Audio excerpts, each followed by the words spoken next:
One of the reasons why Kara Jennings was such a good commissioner was the fact she voted. Quiet in the chambers, please.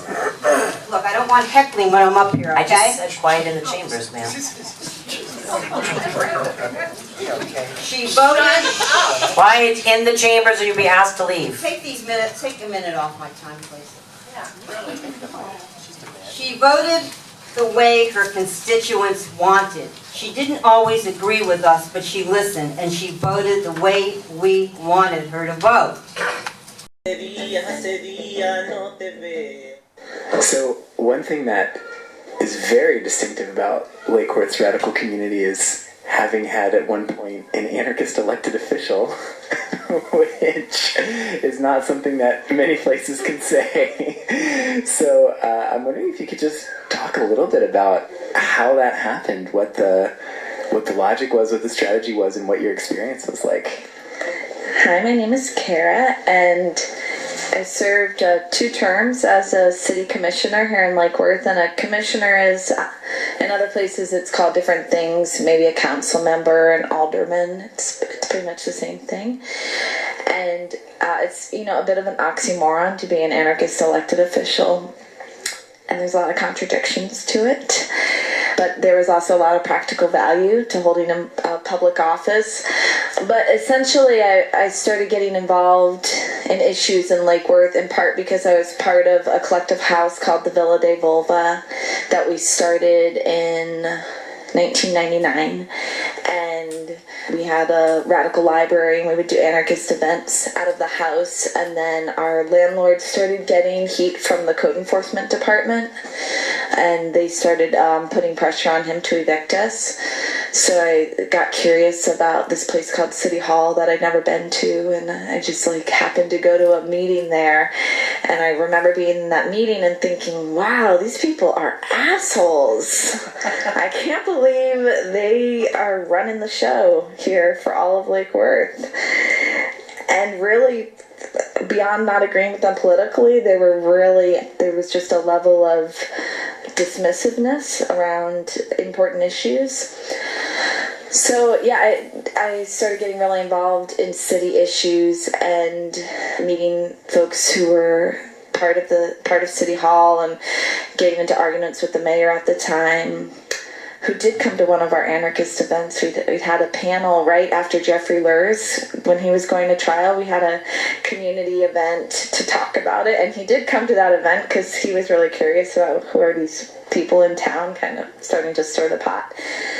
So yeah, ultimately, a few years later, Panayoti ran for mayor on a platform called More Chickens, Less Pigs.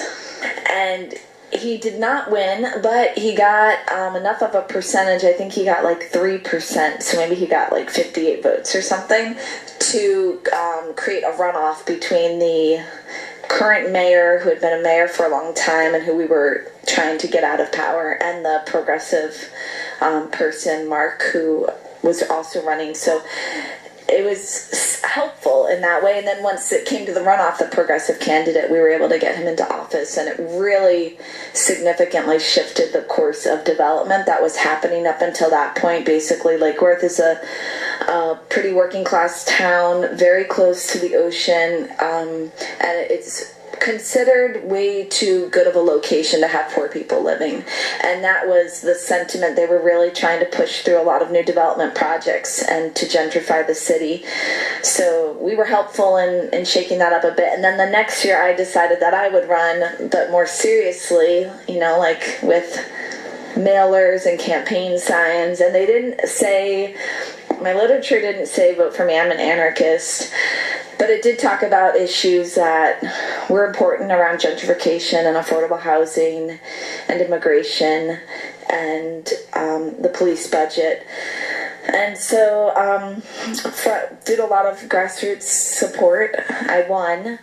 And I remember the night I won, I sat on the floor and started crying. And it wasn't because I was happy, it was because I was like, what the hell did I just do? I just kind of wanted to prove to these jerks that they're not untouchable. And then I had to actually serve a role as city commissioner.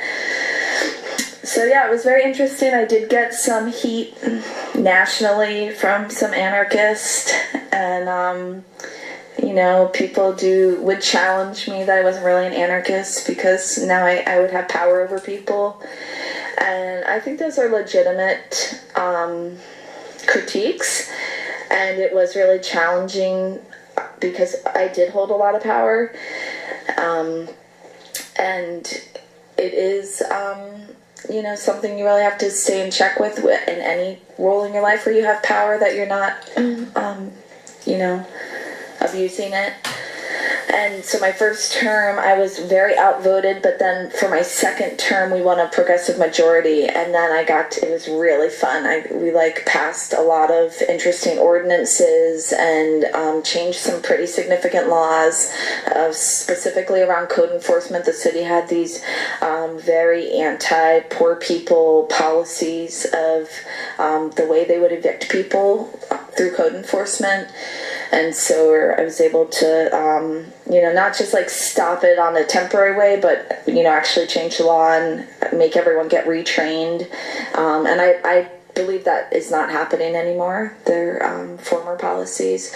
And then in regards to development, business owners used to come and complain to me, and realtors would come to the meetings and make public comments like when the market crashed, they actually blamed the anarchists in town that we had crashed the entire housing market of the city, and which I took as a huge compliment.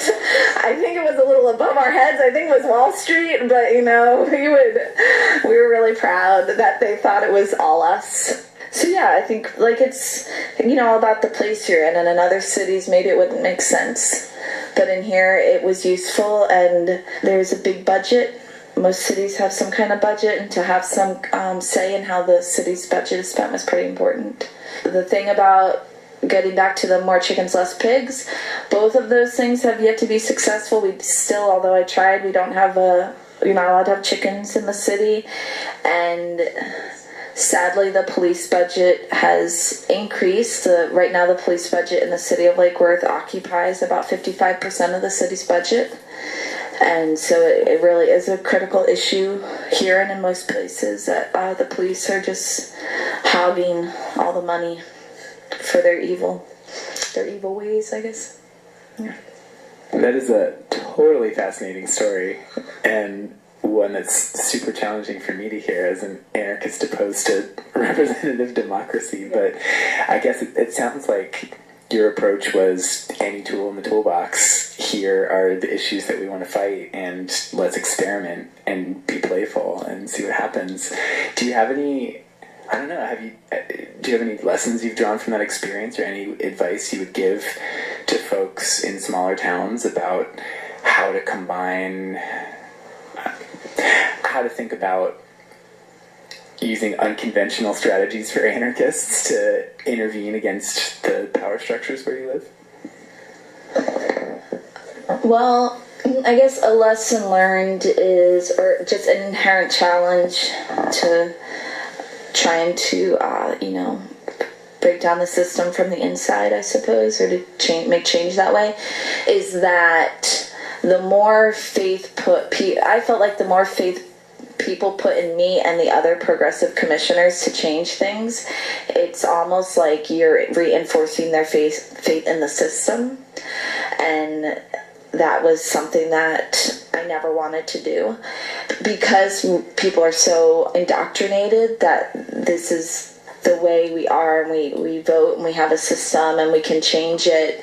Trying to shake that up, I found really challenging. So if for example, somebody's upset because they don't have a playground in their neighborhood, and then they look to you as like the person who's trying to make the city more sustainable to help them get a playground, and you succeed at it, then an idea of like, hey, I could just create my own playground or have a guerrilla playground, like you haven't reinforced that idea. What you've reinforced is like, oh, if you come to the city and if you help people win, get elected who are progressive, then you'll get what you want. So it's a tough call, because this is the system we live in, and until we take the whole thing down, maybe we should have more control, or that money should go to positive community resources versus like going to handouts to developers.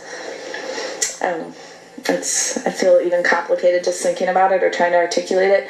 And then for other people, I would say if folks are gonna go down that road of trying to run for office, my best advice is to use the entire process as a way to push the conversation in the direction you want to go. So don't run as like some like kind of mainstream person who's just like agrees with whatever bullshit majority opinion there is in your town, because I mean, if you win, then you're like, you know, people are going to be confused when you actually start saying something else. But more importantly, if you lose, then that whole time when you could have been going door to door and pushing, you know, views that you think would push things to the left, you've missed that opportunity. And so that was something that was important to me when I ran. I was like, well, when I go to door, I'm not going to act like I don't have any opinions on things. I'm going to share my opinions. And in that way, it was like this incredible, like, citywide effort to like kind of spread these other opinions, which I know a lot of us, when we're working on projects, we never go door to door and talk to people and see what their point of view is. And so that was a really empowering thing to do. It's a shame people mostly only do it when they're running for office, but it's pretty incredible. Oh, and I had just some awesome stories. My opponent did all these mailers against me, calling me an anarchist, saying I was anti-police, saying people found out about my radical cheerleading past, and they would come to the meetings and recite the like PIGS pigs cheer into the microphone and get it on public record and be like, Commissioner Jennings, is it true you called the police the pigs? And all this stuff, and I'd be like, oh my God, what am I going to do? And then I'd go door to door, and like this one time, this woman answers her door, and I was like, hi, I'm Kara. And she's like, I know who you are. You're that politician who doesn't like the police. And I was like, oh, shit. And I was like, well, and she's like, I don't like the police either. So I actually got quite a bit of that. So back to tips. I mean, I think it is an interesting way to relate to other people, and it gives you a really good excuse to go out door to door and really talk to your neighbors and find people who are in solidarity with your perspective.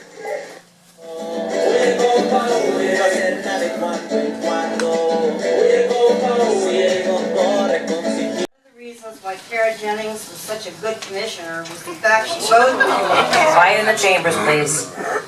Look, I don't want heckling when I'm up here, okay? I just said quiet in the chambers, ma'am. She voted. Quiet in the chambers or you'll be asked to leave. Take a minute off my time. Reasons why Kara Jennings was such a good commissioner was the fact she voted. Quiet in the chambers, please. Look, I don't want heckling when I'm up here, okay? Quiet in the chambers, please. Quiet in the chambers or you'll be asked to leave. Take a minute off my time, please.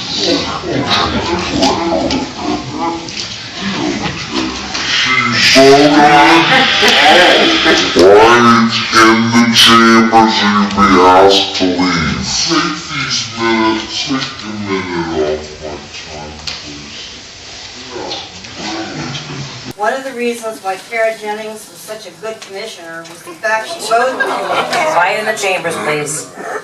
Look, I don't want heckling when I'm up here, okay? I just said quiet in the chambers, ma'am.